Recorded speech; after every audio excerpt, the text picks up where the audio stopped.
Gaza की जंग को खत्म करने के लिए अमेरिकी प्रेसिडेंट डोनाल्ड ट्रंप ने जो पीस प्लान पेश किया है उस पर अभी डिस्कशन चल ही रहा है। लेकिन इसी बीच हमास पर इसे स्वीकार करने का दबाव बढ़ाने के लिए इजरायली फौज ने गाजा सिटी पर हमले तेज कर दिए हैं।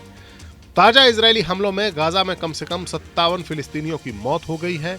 वहीं ट्रंप के शांति प्रस्ताव पर हमास ने अभी तक कोई जवाब नहीं दिया है। गाजा के नासिर अस्पताल के मुताबिक साउथ गाजा में इजरायली गोलीबारी में कम से कम 27 लोग मारे गए। वहां के अधिकारियों ने बताया कि इनमें से 14 लोग एक इजरायली मिलिट्री कॉरिडोर में मारे गए, जहां मानवीय सहायता का वितरण हो रहा था और अक्सर गोलीबारी होती रही है।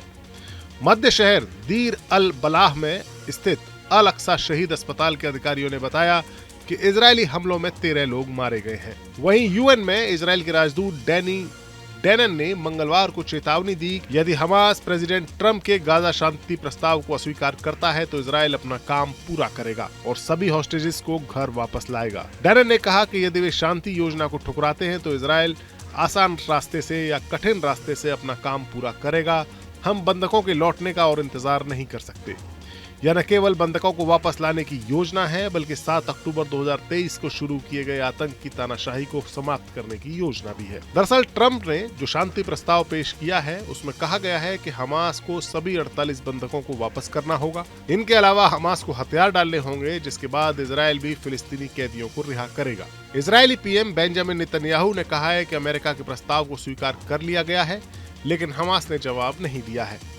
गाजा शांति योजना में हमास को हथियार डालने, गाजा में अपनी सुरंगों और हथियारों के प्रोडक्शन की फैसिलिटीज को खत्म करने और तत्कालीन शासन के तहत गाजा का प्रशासन चलाने का प्रावधान है। अमेरिकी प्रेसिडेंट ट्रंप ने कहा है कि मुझे उम्मीद है हमास और इजरायल के बीच गाजा को लेकर शांति समझौता होगा, लेकिन अगर हमास इस योजना को अस्वीकार करता है तो हमास के खतरे को नष्ट करने के लिए इजरायल को मेरा पूरा साथ होगा। वहीं हमास के एक अधिकारी ने समाचार एजेंसी एपी से बात करते हुए बताया कि इस प्रस्ताव की कुछ बातें अस्वीकार्य हैं।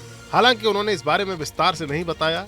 खबर के मुताबिक ट्रंप और नेतन्याहू की सहमति से भेजे गए इस प्रस्ताव के कुछ पॉइंट्स हमास को कबूल नहीं है और उनमें संशोधन किया जाना चाहिए।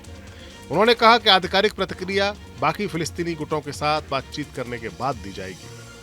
7 अक्टूबर 2023 में हमास के इजरायल पर हमले में कम से कम 251 लोगों को हॉस्टेजेस बनाया गया था। इनमें से कई बंधकों की मौत हो चुकी है। वहीं इससे पहले सीज फायर के दौरान कई बंधकों को रिहा भी किया जा चुका है।